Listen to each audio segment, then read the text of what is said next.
তো সদকাতুল ফিতির কাদের উপরে ওয়াজিব?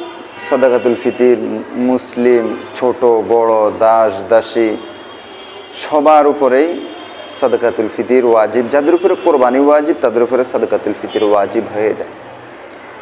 তো সদকাতুল ফিতির আদায় কখন করতে হবে? সদকাতুল ফিতির ঈদগাহে যাওয়ার পূর্বেই আদায় করতে হবে। আসসালামু আলাইকুম ওয়া রাহমাতুল্লাহি ওয়া বারাকাতুহু। নাহমাদুহু ওয়া নুসাল্লি আলা রাসূলিহিল কারীম, আম্মা বা'দ।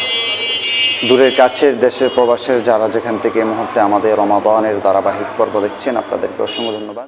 আজকে আলোচনা করব সদকাতুল ফিতির কি, কাদের উপরে সদকাতুল ফিতির ওয়াজিব হবে এবং কাদেরকে দিলে সদকাতুল ফিতির আদায় হবে এখন, এবং কখন সদকাতুল ফিতির আদায় করতে হবে। পুরো আলোচনাটা সংক্ষেপে তুলে ধরবো আপনাদের কাছে। চলুন। সদকাতুল ফিতির হলো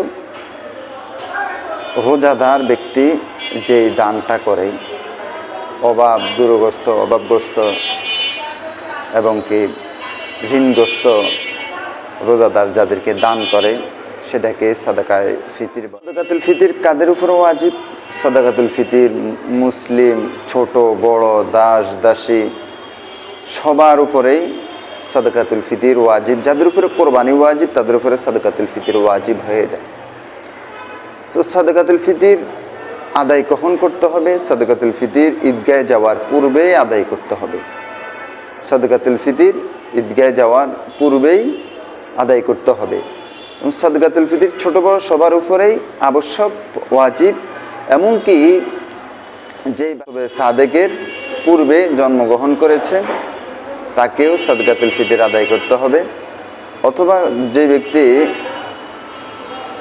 সুবহ সাদেকের পরে মৃত্যুবরণ করেছে তারও সদকাতুল ফিতির আদায় করতে হবে।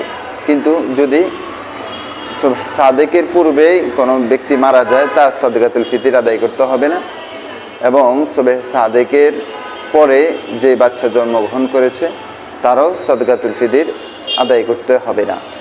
কিন্তু সদকাতুল ফিতির আদায় করার ক্ষেত্রে আমরা যে জিনিসটা খুবই কার্পণ্যতা করি সেটা হলো সর্বনিম্ন সদকাতুল ফিতিরটা আমরা আদায় করার প্রতি উদ্বুদ্ধ হই। কিন্তু যদি সর্বনিম্ন সদকাতুল ফিতিরটা আমরা আদায় করি তাহলে একজন গরিবকে কি পরিমাণ আমরা অর্থ দান করতে পারবো? সদকাতুল ফিতির এগুলো তো হলো গরিবদেরকে দান করা, আর যে দানটা তারা উপকৃত হবে, যেটা দিয়ে তারা ঈদ বস্ত্র অথবা ঈদের কেনাকাটা অথবা তারা একটু বাজার করবে, সে পরিমাণ টাকাটা আমরা যদি সর্বনিম্নটা দিয়ে দিই তাহলে কিন্তু হয় না। এই জন্য সদকাতুল ফিতিরের সর্বনিম্ন যে ধার্যটা আমরা সেটাকে প্রাধান্য না দিয়ে মধ্যম অথবা উচ্চ লেভেলের যে